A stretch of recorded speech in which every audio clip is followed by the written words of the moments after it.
Welcome to another edition of Over It with your host, Michael English.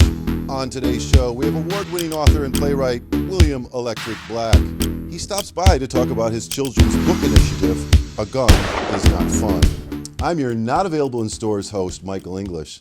Look, it's Friday, and I don't even like Mondays. I want to shoot the whole day down. What more reason do you need? That was a real headline. I mean, after all, isn't happiness a warm gun?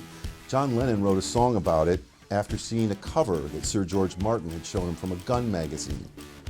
John was a little bit shocked. He said, "A warm gun, that means you must have just shot it." Charles Schulz said happiness is a warm puppy, but he was talking about Snoopy the Beagle. We're not talking about Snoopy today or the Mother Superior. We're talking about the Father Superior of the Interior, the sinister Prime Minister, a rock star, a legend, and he's back for more, like the Ponderosa Salad Bar, and we're about to get full. Welcome, William Electric Black. Hey. Ponderosa Salad Bar. What was I talking about? Yeah, no, that's good. I like the word play. You know, you're working it. You know, I'm a word guy, so wordsmith, and that's how William Electric Black, came out. Because of Shakespeare, I wanted to be the wordsmith like Shakespeare and rock words and plays and stories.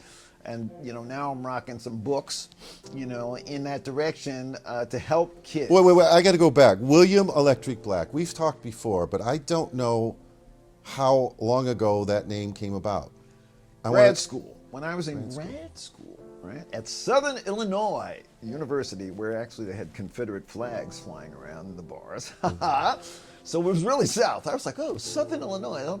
So I went out. A faculty member who was actually head of the department at Brockport State College took a group of us out, some students, to help him in the department. He became chair of the drama department at Southern Illinois University. And so he said, come on out, pay your way, grad school, go to playwriting, you'll help the department out, you'll teach. And I was like, cool. And so when I was out there, I started to write these plays. And, I've been a theater guy. And when I was in grad school, I became William Electric Black.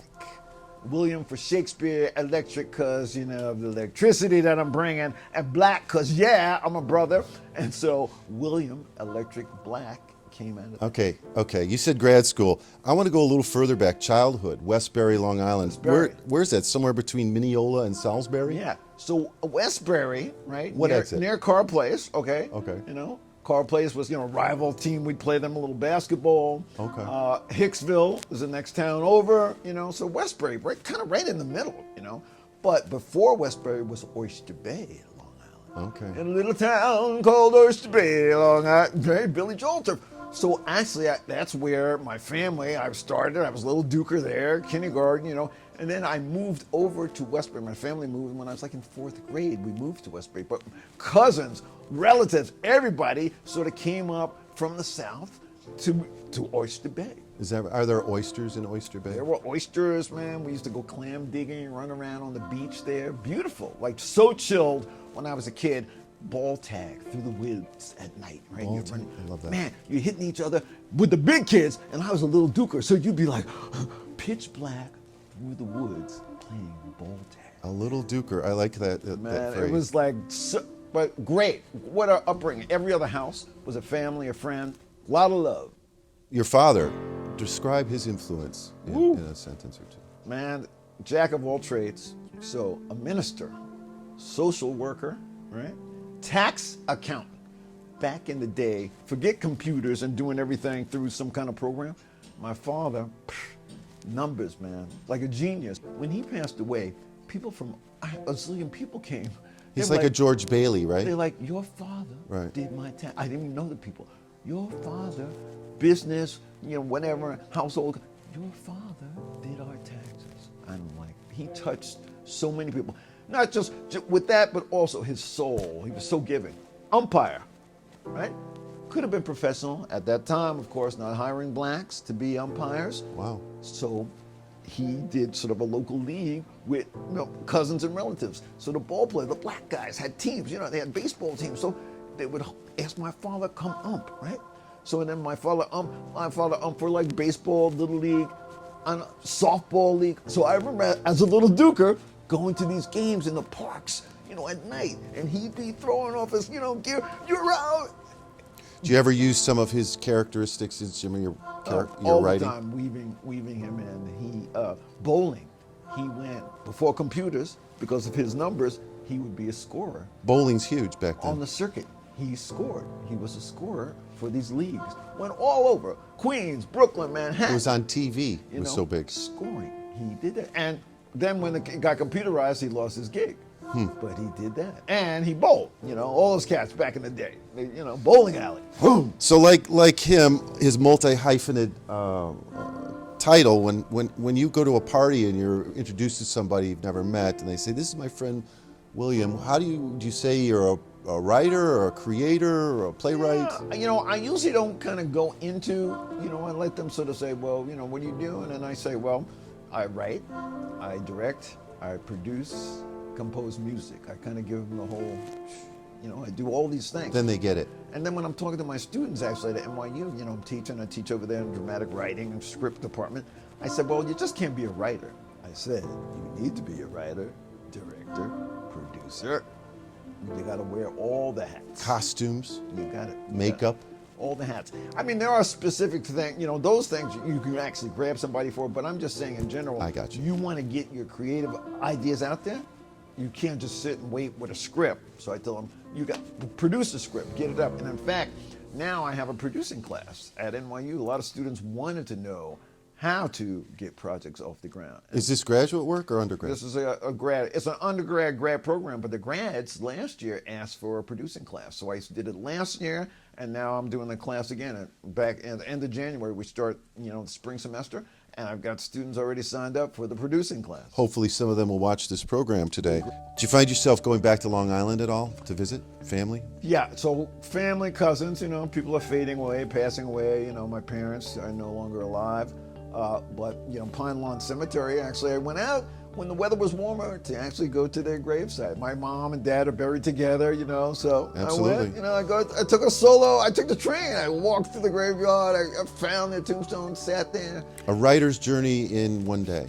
Because you know what, they were just so instrumental in who I am and my soul and what I feel for people, for society. Loving my mother just gave everything, just, embraced life, embraced my brother. I have two older brothers. What a family, man. It's not easy now. Imagine back then when they were starting out trying to, get a house, right? Trying to get health care for their kids, trying to get a proper education, trying to get us all to go off to college when, that wasn't the route, So, they were with us 100%, 200%. And so I owe it really all to them, kind of what I've been able to do. Listen, you're here to talk about your book initiative, your children's book series, and the titles of the books have a rhythm and rhyme to them in themselves. This much I do know, a gun is not fun, all right? A gun is not fun. This much I do know. A Gun is Not Fun is a 4-part book series illustrated by the late, great Bill Davis, written by yourself. I want to talk about the project, but first I want to mention the gun plays. The Faculty Room in particular, the audio play, you told me about it when you were in pre-production. You actually gave away a spoiler alert. You said everyone's going to be dead at the end. I, cursed you for telling me that, but thank goodness I forgot. And while I was listening to the play, that climax comes at you, and it comes like a freight train. It was very powerful, and thank you for doing that. Thank your team for doing that, and I hope you get to do more. Which came first, the gun plays or the children's books? The gun plays. So, they started out, 2012, 2013. I told myself, the gun violence was just bothering me so much. I said, I got to do something creatively. I'm a writer. So I went to Theater for the New City. Crystal Field, I said, Crystal, I want to do a series called the Gun Plays. Gun Plays series. I'm going to do a play a year for 5 years. And I did. So I wrote 5 plays that dealt with gun violence. They weren't really, there wasn't no through storyline. Each one was really different. So the first one was Welcome Home, Sonny T. Family was getting ready to celebrate. They were in a little hall. They had pictures up of their, son, the woman. He's coming back from the army, party, right? He comes back, and there's this protest out in the streets right when they're having this. He tries to intervene and break up the protest, gets shot. So he dies. So Act 2, the celebration turns. It's now, we're grieving for this young soldier that was coming home to visit family and has now been shot by gun violence. And those are true stories. I got that from, you hear about somebody comes home, they return, I want to leave. They hang out, boom, shot. You can look that up and just say, Google, like, soldier coming home getting shot. You'll see several pop up. Well, it's also very Shakespearean. The irony with Faculty Room, I thought, was the end, the candor between the two adversaries who literally caused all the carnage, and the candor between them is if they're just like, hey, what were we fighting about? I don't know, give me a soda, let's have a... And to me, I think that's a statement, perhaps, that you're saying that the callousness of the public, too, will just read a headline and say, 6 shot and killed at James Baldwin High School, and it'll be somewhere down the way on the ink. And with the teens, too. I got a gun. Apathy in the teens. You got a gun. Society has that apathy. We're sort of asleep at the wheel. We take it. We say, oh, another shooting, another high school shooting, another shooting at a mall. So the gun place came first. 5 years go by.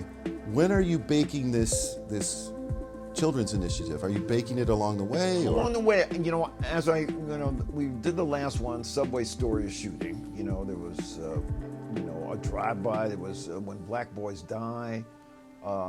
There was one where I manipulated the whole audience. Everybody stood. I took them to a funeral. I took them to a shooting. I took them to walking with candles. That was the most ambitious one. Oh, man, that was, very powerful. Death of a Black Man, it was called A Walk By, because I had the audience walk by different little scenarios as a kid got shot, where they would go. They went to the high school. They went outside the family's house with candles. They went to a funeral. So the audience moved. They were in the midst of a shooting as the play started. I had police out there asking them. Very immersive. Yes, totally. And so Faculty Room was kind of immersive too. I made a faculty room, and the audience sat in the faculty room, and the actors were at tables, and the audience sat around them in the faculty room. So I like the immersive, work. So dealing with these plays, I was like, okay, but I was getting, adults, teens coming, and actually during the run of the shows, part of it was to have people talk. So I had, politicians come and clergy, and I had one in the faculty room, Maddie, her mom, came in and talked about firearms, and there was a whole program. I didn't know that. Like, if you're feeling a certain way, you can call on somebody else to hold your firearm, because you might use it. And suicide's a big thing in terms of, gun violence, and that's included. So I just said, how can I reach younger kids? As a writer, I've written for children's TV and Sesame Street and Nickelodeon and, other companies. I said, you know what? There's something to Sesame Street starting when a kid is 3 years old to change behavior, to learn numbers, letters, right? The dream and the vision, is it kind of like the Wiggles with puppets? Do you have psychologists? Do you have sociologists? Who's part of the team when you descend on the classroom? So that would be the background team. Like in Sesame Street, you have all these people in the background you don't know about. But then the show is, look, we see characters, we see puppets, we see, humans, and, so that's what I'm working on now in terms of the background, getting the right people, Harvey Milkman, who's been working with violence, had sent me some stuff about New Zealand and how they've got young kids involved with, really getting away from violence by intervention early on, getting them in the programs, after school programs. And so I'm... Very low numbers in New Zealand. Unbelievable what they're doing. So my thing is, if I get some of that on board, so that's my background research. But in the classroom, it would be, I would use puppeteers, I would use a couple of actor educators, and we would it would be story time. We would take rhymes and change those so that kids understand, through a rhyme, oh, gun violence, I get it. We've got to do something to not, go in that direction. Sesame Street does these great creative things. So imagine if we had a thing about, a backpack, and there was a song about, which of these things belongs in a backpack: an apple, a pen, a book, a gun. Right? Thank you. And imagine if you start when a kid's 3, and then you repeated it when they're 4 and 5. And of course, you changed it up a little bit as they get older. Now they can understand little stories and situations, and they can role play. And if you stuck with them from pre-K to middle school, you can change behavior. Well, you could take this also to the source of the problem. You could take it to Chicago, Detroit, Philly, New York, anywhere where there's high statistics and hard data that proves that, yeah, I bet these 3 and 4-year-olds already know about it. Thank you. They already know about it. And like you're saying, the idea would be to create a pilot program, get it working, get the support, get the psychologists, get all those people around it, get that think tank to really make sure it's working, and then roll it out into other schools, cities. I mean, D.C. is one of the highest, places in terms of gun violence. You brought some of the books. I would ask you if you would be so kind to perhaps read a couple of pages from the marquee book, A Gun Is No Fun. And so this is the first one I wrote, illustrated by the late, great Bill Davis. And, I wanted to have an early reader, something easy for kids to get, and something that helps with, awareness, prevention. So, and then I wanted to, have a gun with teeth. It's a character that's like not good. So the kids will go like, yeah, again, making sure that they get it. So, the first page was A Gun Is Not Fun. And then I had bang and boom and pow, all these things like, wow, yes, the gun is loud. It does these things. And of course, it also causes tears, right? It makes people afraid. Whoa. And then it can hurt someone, a daughter or a son. You see, that's what a gun can do. So when I'm reading this to kids, they start to go, wow, yeah, this gun can hurt someone. And of course, look, and sadly, we see this too often. Someone gets hurt, shot, and what do we put? Candles and cards. And it's the same thing. Teddy bears. And again, well, you know what? I don't really want to see that happen to the kids I'm reading these books to the population, the target audience. So yeah, a daughter, a son, a friend, an uncle, a cousin, it can end what they might become. And that's the thing. The guns, to me, what these little kids, 13-year-olds, 14, 15, 3, even younger, right, are ending their lives. And so this is one book, A Gun Is Not Fun. And then it goes on to what you should do. If you see a gun, what? Run. Tell a grown-up they should call 911, right? Run. What you should do. There's sadly, recently you hear about 3-year-olds. They pick up a gun. It's not in a lockbox. It's not stored away. Just yesterday.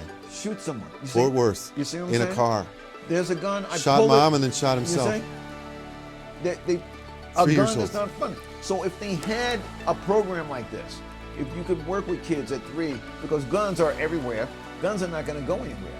You see, that's the thing. Speaking of going nowhere, one of the issues is there are no guns on the moon.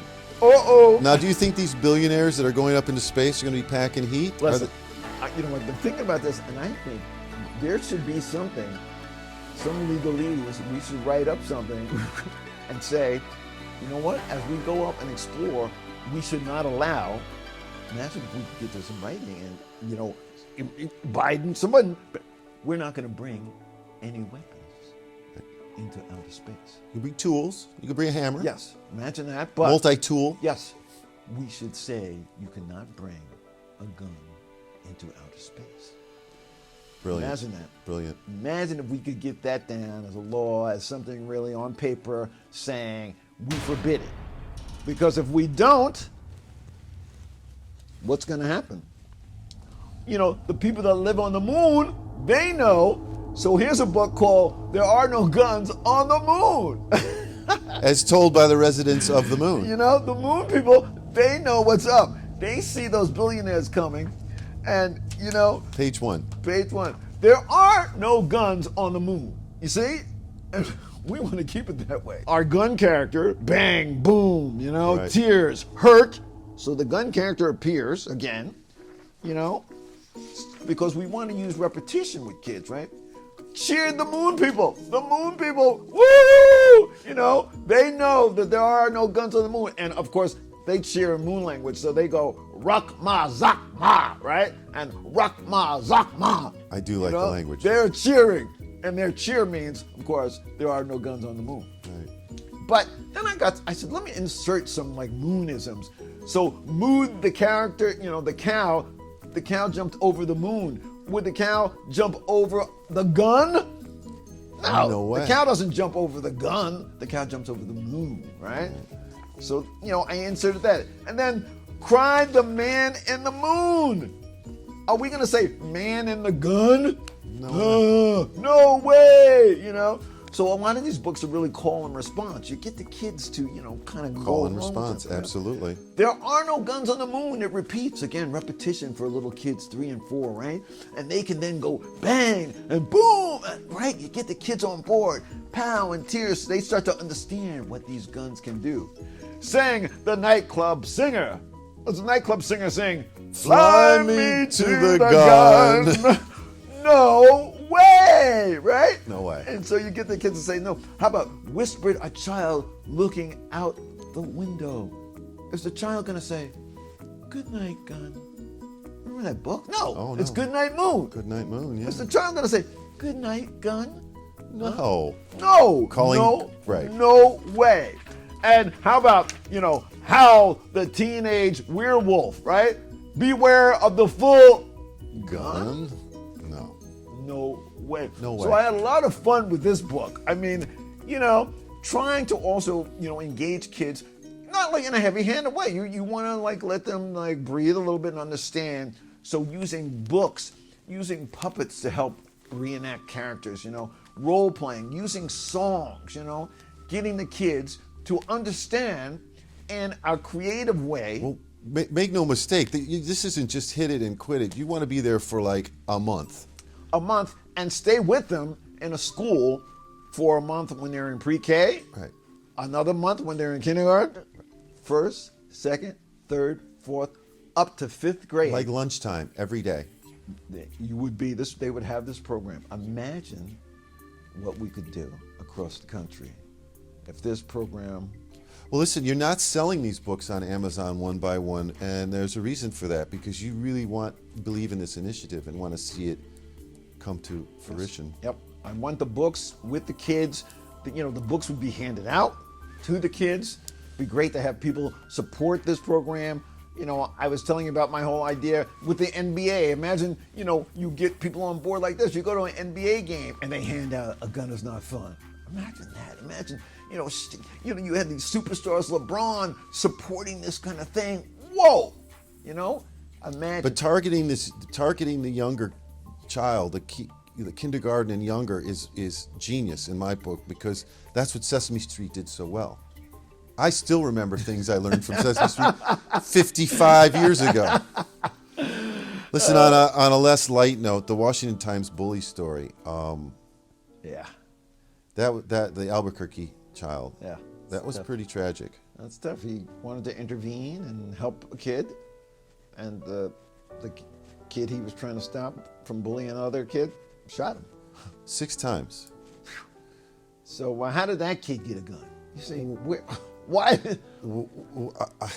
did he need a gun? I'm lost for words, but I if you read further into the history of that child, he was present during a violent gun attack and unprovoked road rage thing that his father did. Yep. So you've got to get to these kids and their parents. Yes. I hate to say it like that. Well, that's what I think would happen. In children's TV, you talk about co-viewing, right? Mm-hmm. Because you put a program on, usually there's, parent, caregiver, somebody's there with the child. Grandma. Right.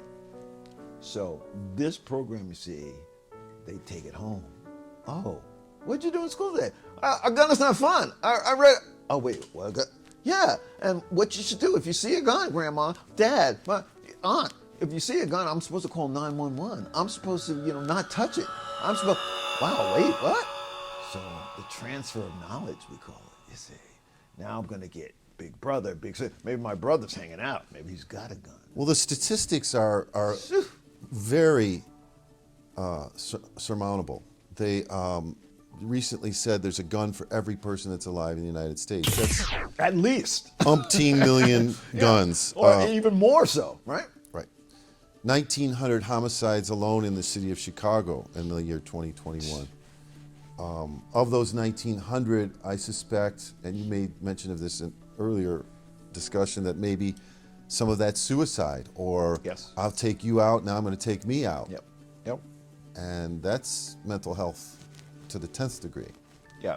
No, it's a big, they were saying, now there are more, people losing their lives through gun violence than car accidents, hasn't that?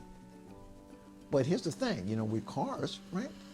They didn't get rid of the cars. They said, oh, let's get seatbelts. Let's figure out how to make it safer. Like now cars, there's cameras. Cars talk. They brake on their own. They brake. A car's next to me. I get a beep. Okay? The guns are not going to go anywhere.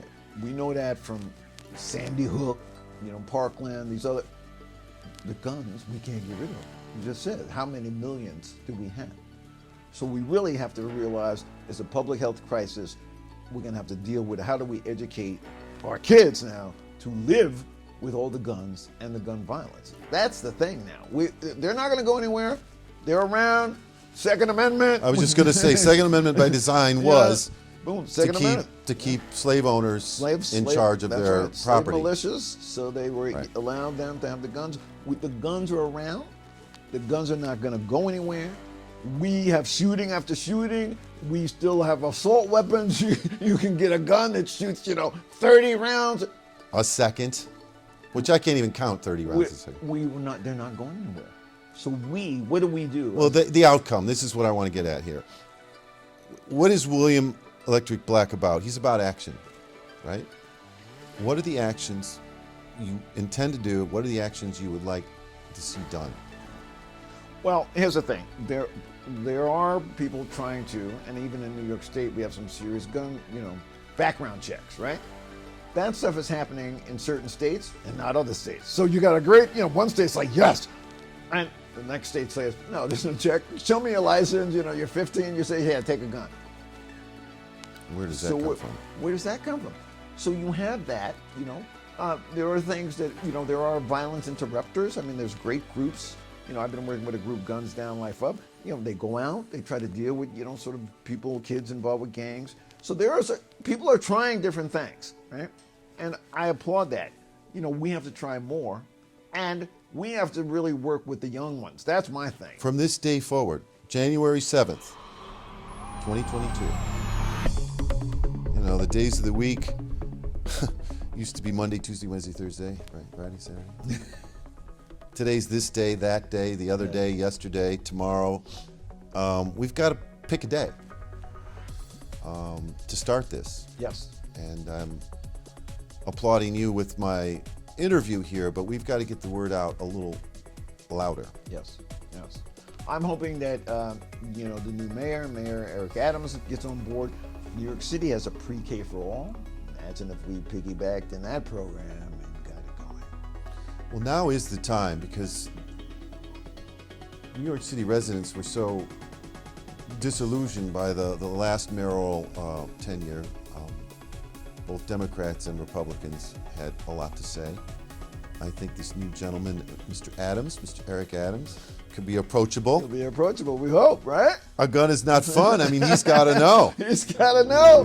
He had one on his hip. Hey, listen, the days ahead, we're going to call days of the week from now on. I really want to start. And what's ahead for you in the immediate future from, let's say, 6 months from today? I hope to be in a school. I hope, a school has embraced this and said, let's do it. So then I'm going to get my educators. I already have talked to puppeteers. I have people who are already kind of in the background. I've been kind of thinking about how this is going to go. I have the books, right? I have a whole curriculum, written out. And I think I gave you a copy to look at. We're going to show some of that on the screen, So, for sure. A gun is not fun. SAVEKIDS, Save Kids. Right. An early childhood. Safety. Let me see if I can remember. Ah, Safety, very awareness, good. You got it. Safety, action, action, voice, voice, right? Educate, kindness, identify, right? And turn the page. Diffuse, support, right? So, safety is very important. We talked a little bit. Action. Take action when gun violence occurs in a neighborhood, right? What are they going to do, right? Avoid violence, run, tell a grown-up, tell the situation, 911.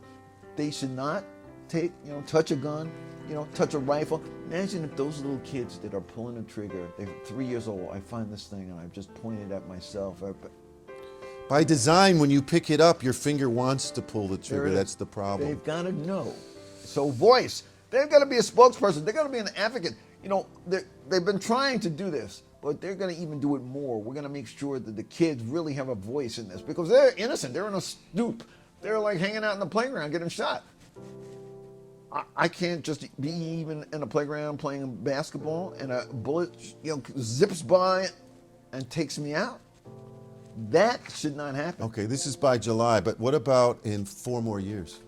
Give yourself 4 years with this. 4 years, the program should be across the country. Nationwide. Nationwide, man. We're going to make a difference. Puerto Rico to Hawaii. We're going to make imagine that, man. Roll it out. And I want to have celebs and professionals, clergy, all kinds of people on, a la Sesame Street. Sesame Street, you turn it on, they've got all these different people on board. I want rappers, right? Pop singers, football. We want. That was good training ground. 10 years in a garage full of Emmys. I think you're entitled to take that. Imagine if we have that, and it's going to take that. It's a community, a nation as a community to say, this is the action we're going to take to stop gun violence, to save these kids. The kids who could grow up to cure cancer, right? To do unbelievable things, to fly to the moon where we're not going to have guns. Those lives we are losing to gun violence. Well, guess what? Baskin Robbins called. They were listening to the program. They want to get involved. Love it. They want to lend some ice cream to the Gun Is Not Fun. Oh, and an Amazon. But I'm serious. They want to know what flavor would their ice cream be and what would it be called? Gun Is Not Fun. What flavor would it be? The flavor would be, let's see. I'm a brownie kind of guy, so brownie, vanilla, we're going to save you, fella. Save you, fella, brownie, vanilla. Save you, fella. Nicely done. Brownie, vanilla, Hey, listen, I'm going to take a strange turn here. I know you mentioned earlier a sojourn out to see your parents' graves. If you could choose a way in which and the time in which you would die, would you do that? Or do you want to just get surprised like the rest of us? No, I think, it's like you go and then you can't go. My thing is I'm doing whatever I can do creatively. I'm doing things to help the world, I feel, to make it a better Preferred place. method of your demise years from now? Falling asleep and just dying in your sleep is how I'd like to do it. I think, or I'm on stage doing another one-man show and and they go, wow, that was so good. He collapsed, but wait, he's not getting up. That's the beginning of your next play. I like that. He's I like not that. getting up. First scene of your next play. So, Well, assuming that you have passed on and there's a funeral, do you want a big blowout or a... Man, I want people to party. You want a big party. A little funky music. Money's no object. Who's the musical guest? Sly Stone. Get Sly Stone back together. Sly, I want, party, everybody to be like, yeah, glitter, glam it out. I want, everybody to say, hey. But not only that, keep it going. Keep the Gun Is Not Fun program going. Save these kids.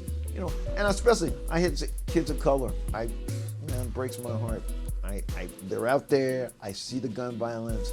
I'm like, why? 99% of these deaths. These kids of color are losing their lives. Age 5 to 14, on to the 20s. That's the gun violence is taking those kids. Look up the statistics. It's crazy. It's like, wait, what is going on? Why do they not value, their own lives, their own skin color, the kid next to it? And that's a part of the program too. It's not just about guns. It's to say that you're a beautiful person. You're 3. Look at the next person next to you. Wow, say some nice things to them. Oh, you see, that's gotta be part of it too. You gotta roll that beauty. We are beautiful. How can I take a gun to you? Mike, you are beautiful. Why would I? Thank you. Right? I think our parental generation, I know you've got 4 children? 3. 3 children. And I know, just by knowing the way you are, you raised them in a very woke kind of way, right? A very aware kind of way, to which you're just speaking of. Skin color is not a category of whether I should hang out with you or not, Right. or be interested in you or not, or ask you questions maybe about your hair or about your family. Exactly. It's like in Australia, when they're talking about these gun laws in other countries, they look at us and we have a disease. We do. We have a disease. It goes, it goes deeper and farther than the racism that helped fuel it. It goes deeper and farther than the health crisis, that mental health crisis that allows people to snap and shoot themselves or their family. We have a disease, and what are we going to do? There are definitely these groups, and everybody talks about it, and we have gun violence, and you read the statistics, and we've gone over them, and you see, it's alarming, and the numbers, and whatever. There were something 40 some odd shootings, last year in a school. On and on. We have these statistics. Okay, great. We need to do something. That's what this gun is not fun. We got to get in there right now. We can't wait for the next shooting. Tomorrow we'll hear something else. Oh, somebody in a school, somebody in the street, somebody running around, kids. What are we going to do? Because the guns, as I said, are not going to go away. They're going to be here. Well, when your project starts to take flight, I think you're going to bring a lot of talented people along with you. And what really would help this project is promotion and coverage and, like you said, high-profile, perhaps sports celebrities to endorse it. God knows, if Oprah or somebody like that said, this is the thing. Our there favorite! This is my way of stepping up, and I'm hoping folks step up with me. Mm-hmm. If you go to mygunplays.org, you'll see the gun plays I've done. You'll see the books. I'd love folks to just be coverage. on board. You got to get more coverage. You got to get out there. Got to get out there, and like you said, get into that first school. That's and, right. And boom. And then make a homer, knock it out of the park. Knock it out of the park. I'm your underserved host, Michael English, and this has been a very intriguing Over It with my guest, William Electric Black. Thank you, William, for coming to the program, and thank you for sharing A Gun Is Not Fun. There are no guns on the moon. A gun is not the answer. And finally, hate is not the answer. Remember, stay positive and test negative. Thanks for watching. Όλα ακούγονται μαύρα και άραχνα.